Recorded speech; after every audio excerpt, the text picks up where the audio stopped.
సదాభిరామ వినురవేమాం.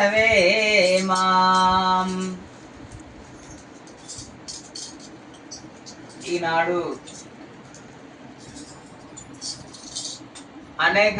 సృష్టిలో అనేకమైనటువంటి శరీరాలు ఉన్నప్పటికీ కూడా మరి మానవ శరీరం అనేది చాలా విశిష్టమైనది, విశేషమైనటువంటి ఈ శరీరం. మరి ఈ లోకంలో మనం ఎన్ని పనులు చేసినప్పటికీ కూడా ఈ యొక్క కాయం అంటే శరీరం యొక్క ధర్మాన్ని గుర్తెరిగినప్పుడే ఆ యొక్క మానవ శరీరానికి విలువ ఉంటుంది. మరి దీని ధర్మము ఏంటిది అంటే, ఇంకా మామూలుగా అయితే డబ్బు సంపాదించవచ్చు, రాజకీయం చేయవచ్చు, ఇంకా కోటాను కోట్ల ఆస్తులతోటి తులతూగవచ్చు, మరి కటిక దరిద్రంతో పుట్టెడప్పులతోటి కూడా జీవించవచ్చు.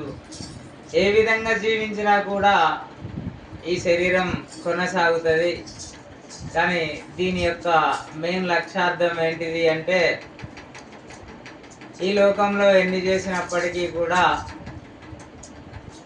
నిజమైనటువంటి ధనం ఏదైతే ఉన్నదో దాన్ని, శాశ్వతమైనటువంటి ధనాన్ని తెలుసుకోవాలి. అంటే ఏది శాశ్వతం అంటే, ఈ శరీరం శాశ్వతం కాదు, ఎప్పటికైనా కూడా ఇది ఈ శరీరం మట్టిలో కలిసేటువంటిదే.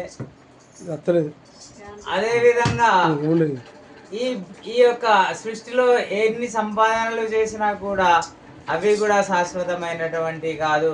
మరి ఇక శాశ్వతమైనటువంటి ధనం ఏంటిది అంటే, నేననేటువంటి అధిష్టాన చైతన్యమైనటువంటి పరమాత్మ అనేటువంటి అఖండపు టెరిక ఏదైతే ఉన్నదో ఆ యొక్క దాన్ని తెలుసుకొని నేను అంటే ఏంటిది, ఈ సృష్టిలో నేననేది ఏ విధంగా ఉన్నదో దాన్ని తెలుసుకొని అటువంటి శాశ్వతమైనటువంటి తత్వాన్ని గుర్తెరిగి పరిపూర్ణ భావజ్ఞుడై అయినప్పుడే ఆ యొక్క జన్మకు, ఆ శరీరానికి సార్థకత అవుతుంది. అందుకే ఓ మానవ, ఇది చాలా గొప్పనైనటువంటి శరీరం సుమా, దీన్ని వ్యర్థం చేసుకోకు. దీని యొక్క విలువను తెలుసుకొని ఆ శాశ్వతమైనటువంటి ఆనందాతీతమైనటువంటి తత్వం ఏదైతే ఉన్నదో దాన్ని పెద్దల ద్వారా, గురువుల ద్వారా గ్రహించి నీ జన్మను సార్థకం చేసుకో అంటూ,